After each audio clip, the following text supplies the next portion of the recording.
Voilà, et place à présent à votre rubrique écologique, la Minute Verte.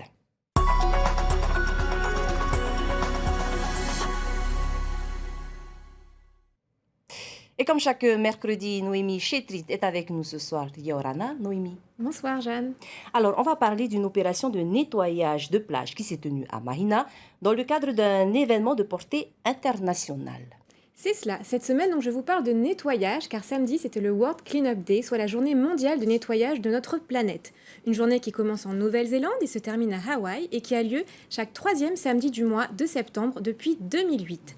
Cette opération est donc planétaire et a pour objectif de lutter contre la pollution à travers des nettoyages de plages, de routes, de forêts, de rivières et d'encourager le zéro déchet.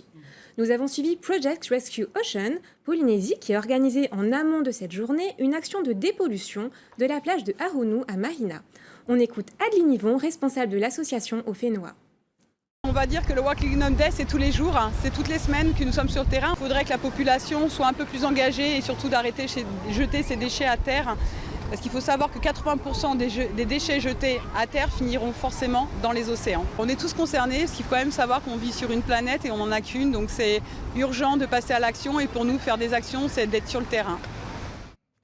Alors, Noémie, ces actions de nettoyage sont-elles ouvertes à tout le monde ? Tout à fait. Nul besoin d'attendre le World Cleanup Day ou de faire partie d'une association pour nettoyer des plages. On est tous concernés et on peut tous agir ensemble pour rendre notre planète plus propre. Peu importe notre âge, comme nous l'ont démontré les participants. Ici, il y a les petits papiers et ici, c'est ce qu'on a vraiment trouvé derrière les arbres de cocotiers. J'aimerais avoir une plage très très propre. Dépolluer une plage, c'est pas seulement retirer des déchets, ça nous inculque de nouvelles valeurs comme l'écologie, mais aussi pour son Fénois parce que c'est important. On vit sur une très belle île et ça serait très bien qu'on la préserve. On sait que c'est pas facile de réduire notre empreinte carbone, de faire des efforts pour la planète. Et nous aujourd'hui, on voulait commencer avec Project Rescue Océan, d'essayer de faire notre petit geste en fait. Alors le champion local Kaolivast était également présent à ce Clean-up Day. C'est d'ailleurs sur cette plage qu'il a appris à surfer. Voyageant beaucoup, il nous a confié que sur les spots sur lesquels il se rend sont de plus en plus pollués.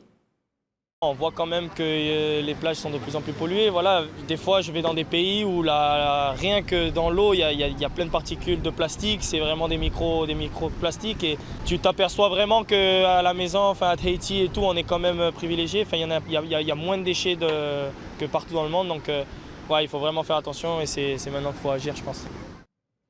Alors, Noémie, quelle quantité de déchets a été ramassée cette journée ? Alors, les bénévoles ont ramassé plus de 350 kilos de déchets à Arunu. Des déchets en tout genre, cela va de la bouteille en plastique, aux canettes de soda et même à des morceaux de lampadaires. Cette action était la 54e de l'association qui a récolté plus de 24 tonnes de déchets depuis le début de l'année. Le lendemain, Kaolivast est revenu sur la plage pour initier à ceux qui l'avaient nettoyé à la pratique du surf.